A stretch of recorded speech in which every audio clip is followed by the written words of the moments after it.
Good morning, St. Martin. Welcome to TVCARiB In The Morning. I'm Ashana Haley. Curaçao gave its national football team a hero's welcome Wednesday afternoon with a large victory motorcade and festive program, following their historic qualification for the 2026 FIFA World Cup. The government-organized motorcade began around 4:30 p.m. after their arrival at Hato Airport and made its way through multiple neighborhoods before reaching the final destination on Y Ghat, where hundreds of supporters gathered. The celebration caravan route was via Franklin D. Roosevelt Weg, Palu Blanco, Schotegatweg Nord, Bischofel, Schotegatweg Oost to Salinia, Kaya Seewinkel, Kamenda Salinia, Berg Altena, Abraham de Veerstraat, and Abraham Mendes Chumachero Boulevard. Festivities at Waigat started with a pre-show by DJ Argenis Huerta, followed by a live performance from Grupo Oriri.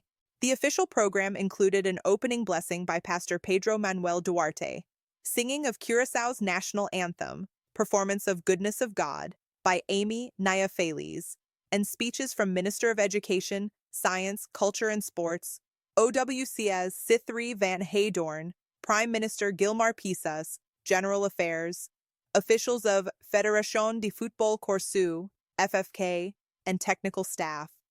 After that, Amos Ballantyne performed We Are Curaçao, and the national team was officially honored. To close out the evening, there was a performance by Gian with the hit Blue Wave song and Icons. Meanwhile, Minister of VVRP and Finance Charles Cooper announced that all civil servants would receive a half-day off to join the celebrations. He also issued an appeal to the private sector, urging employers to give workers the opportunity to participate in what he described as a moment of immense national pride. Under the special arrangement, government offices closed at 11 a.m. and schools at noon. Government said this decision reflected the unprecedented significance of Curaçao's achievement and the desire to allow the entire community to take part in related festivities.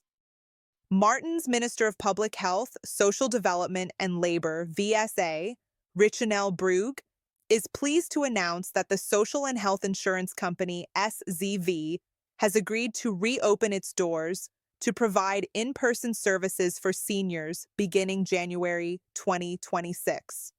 Many people were not aware that seniors had been required to rely mostly on online support for certain services. After receiving numerous concerns and recognizing the importance of face-to-face assistance for the elderly, Minister Brugge formally instructed SCV last month to make all necessary provisions to resume physical services for seniors as soon as possible. Following this instruction, SZV has confirmed that it is working diligently to finalize internal preparations to safely and efficiently welcome seniors back. Minister Brugge stated, I am proud to share that SZV has agreed to reopen for in-person service for our seniors starting January. Our elderly population deserves dignity, respect, and direct support, not mainly digital options. I thank SZV for responding swiftly to my request and for making the necessary adjustments to ensure seniors can once again receive the assistance they need in person. A key improvement in the upcoming reopening is that seniors will no longer have to visit different parts of the building depending on their needs. Instead, SZV is working toward a centralized service area designed specifically to support seniors in one dedicated space, improving comfort, accessibility, and overall experience. SZV will soon issue an official announcement confirming the exact reopening date in January, along with instructions and new service arrangements for seniors. Minister Brugge emphasized that this step is part of his broader commitment to strengthening community services and ensuring that seniors receive the compassionate and accessible care they deserve.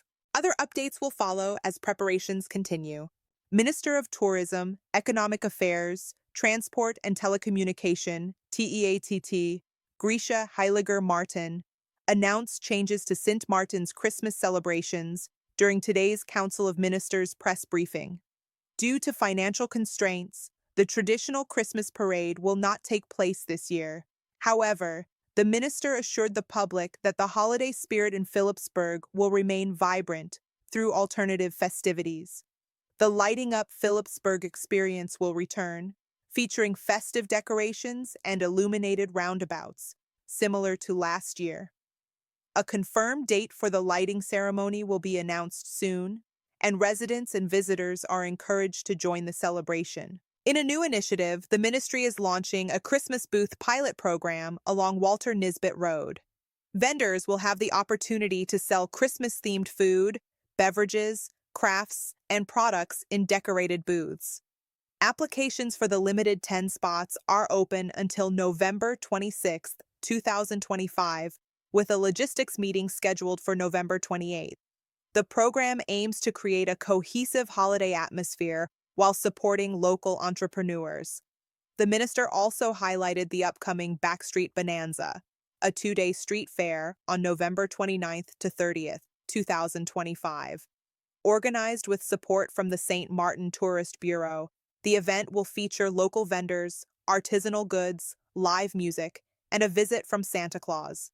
The fair promises a family-friendly atmosphere with free admission, embodying the spirit of community and commerce. Minister Heiliger Martin emphasized the importance of working creatively with available resources to maintain the festive atmosphere. Even without the parade, we are committed to ensuring a true Christmas experience in Phillipsburg, she stated.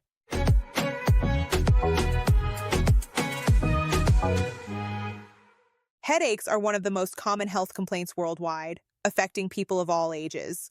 But what actually causes them? Tonight, we break down the leading reasons behind those painful episodes and what may be behind your next headache. Doctors say most headaches fall under the category of tension headaches, usually brought on by stress, poor posture, and long hours spent staring at screens. When neck and scalp muscles tighten, it can trigger pain that wraps around the head like a band. Dehydration is another major cause. Even mild dehydration can reduce blood flow and oxygen to the brain, leading to discomfort and fatigue. Experts point to everyday habits as major contributors: lack of sleep or irregular sleep patterns, skipping meals or low blood sugar, excess caffeine or caffeine withdrawal, and long exposure to bright lights or loud environments. Additionally, eye strain from phones and computers has become increasingly linked to headaches, especially among younger people. Sometimes the cause is internal. Hormonal changes, particularly during menstruation, pregnancy, or menopause, can spark headaches in many women. Sinus issues like inflammation or infections may lead to pressure headaches focused around the forehead and cheeks. And for millions, migraines are the primary concern. These severe headaches are often genetic and can be triggered by specific foods, stress, weather changes, or bright lights. Most headaches aren't dangerous, but health authorities advise seeking medical attention if pain is frequent, unusually strong, or accompanied by other symptoms like vision problems, weakness, or confusion. It could be a sign of a more serious condition. To reduce the risk of headaches, specialists recommend staying hydrated, managing stress, limiting screen time, and sticking to regular sleep and meal schedules. Simple changes, they say, can make a big difference.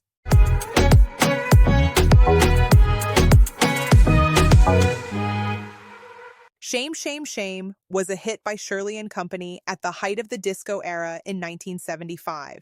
The Rolling Stones recorded it, but never released it before now. It's part of their 50th anniversary edition of Black and Blue.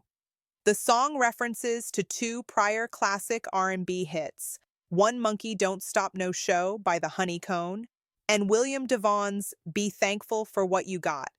The Stones version should get everyone out on the dance floor. I want to hear a mashup of this and the original ASAP. Also included in the new box set is the unreleased I Love Ladies. There are also 4 unreleased instrumental tracks featuring guitarists who were trying out to join the Stones after the departure of Mick Taylor. Ronnie Wood got the job, but you can hear the auditions of Harvey Mandel, Wayne Perkins, Jeff Beck, and Robert A. Johnson.